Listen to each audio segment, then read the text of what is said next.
Hey Hannah, I'm going to start with the pitch in reverse because that's actually how you should be learning the pitch is in reverse, starting with the small muscles and ending with the big muscles because you don't want the big muscles to overpower the little muscles and end up getting injured. So first you look like you need to loosen your arm a little bit through the follow through the entire pitch actually, and you want to make sure that your shoulders are directly over your hips. You also want to make sure that it looks like you've been shot out of a cannon, so you're standing up tall at the end, and you're holding your stack, shoulders directly over hips, hips directly over knee. And here's some examples. The first one was Amanda. This one is on Monica Abbott, and then this one is Montana Phelps, and this is one of my students right here, and you can see, yes, she's starting off. We turned the mat in a diagonal on purpose. I know that sounds weird. Oh, okay. And then the next thing I wanted to talk to you about was making sure that you create a width in your release where your elbow stops at your hip, turning your forearm, then your thumb is on top, and then your middle finger and pointer finger shoot through the equator ball. That's basically internal rotation. So your fastest point in your arm circle is where you brush by your side. So you need to be making sure that you're releasing there. In this picture, it looks like you're pushing. So you're releasing on the deceleration. You can see here, this is Monica Abbott, and you can see the ball just left her hand. There's Amanda Scarborough. So you want to look like these girls. Look at how she's holding her stack. And then one of my favorite pictures, again, thumb on top. Here's a good drill that one of my students was doing to help practice internal rotation. The louder the pop, the faster the pitch. And that's just a thin sock with a knot on the end of it. And this was a drill that I was doing. Ignore the drill. I want you to look at the wrist snap. See how she whips and see how her elbow stopped and then kind of catapulted from there from her side. And then the next thing I want you to work on is glove arm. Okay, your glove arm is shooting way out too far to the side. You want to make sure that it's equal but opposite of your throwing arm. And you also look at your posture here again. You're leaning forward. That's going to cause you to push. Kind of aim the ball. And so you want to make sure that you have a good firm front side. Your knee is slightly bent, your left knee you're striving. And it's driving back into the release, creating a faster whip. And you want to make sure that your glove arm isn't swimming out to the side. You want to keep it inside your shoulders and pointing towards your target when you are coming up into what I call Frankenstein position. This is Amanda Scarborough T position. And you see how her forearm is up, and same with you see how her glove is staying inside her shoulder, same with Monica Abbott. And here's a drill. She has trouble with the same thing. Not letting her throw an arm and her glove arm. Usually they both go out. If one goes out, the other goes out. And here's she's doing a shadow pitch first, and then now she's going to throw it behind her back, trying to go directly behind her, not to the side. That will indicate that your arm is going off. And this is just rapid fire. I put this in here because it's such a simple drill, but it does so much for the pitch. It gives you this awesome awareness of what your glove arm is doing during the pitch, because you have that ball inside of it. And it's called the 3-ball drill because whoever has 2 throws 1, and you just kind of get into a rhythm. You fall into a pattern, and it's fun. It's easy to create habit, and it's fun to make a game out of it to see how many you can do before you lose a ball. And again, it gives you kind of great awareness of what's going on with that glove arm, just because you're holding the ball inside of it and you're having to squeeze pinky and thumb together the entire time.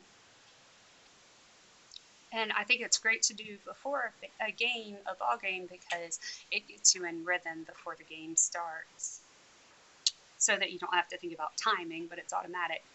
And then reverse posturing. And here you could do a better job of reverse posturing, but you're on your way. You're doing good, okay? But when you're reverse posturing, you're coming out of that sprinter stance, and then you're quickly finding your spine alignment before the ball crosses your nose. And if we don't do a full reverse posture, we end up pushing the ball, which in the beginning of the video, that was your release. You were kind of aiming, pushing. You want that snap, that whip to be at your right hip. So make sure that you get a good reverse posture. But look at this. You do an awesome job right here. Can you see how your knee is past your toe? Coming off the mound, that is amazing.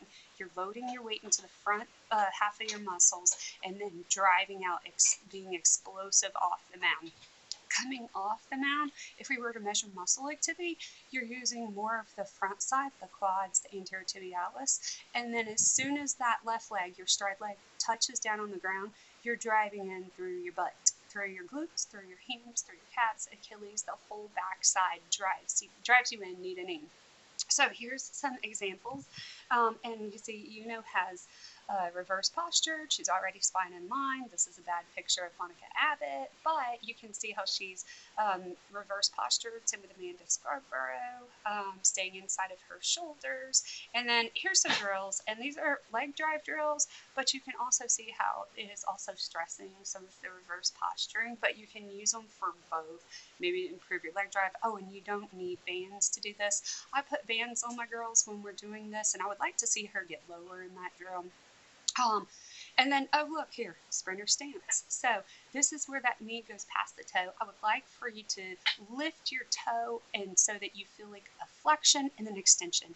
And when you do that extension through the toe, that should push the knee past, the knee past the toe to kind of get you in that forward lean before you fly off the mound. It gets us faster off the mound, so that it's like we are really fast from the start. We've been shot out of that cannon, like I said before.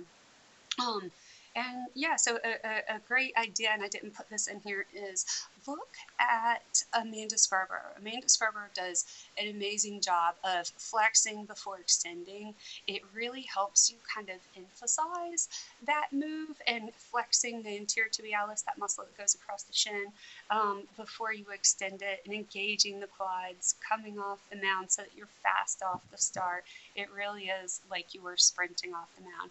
And a good motivator is the faster you're off the mound, the longer your stride is going to be.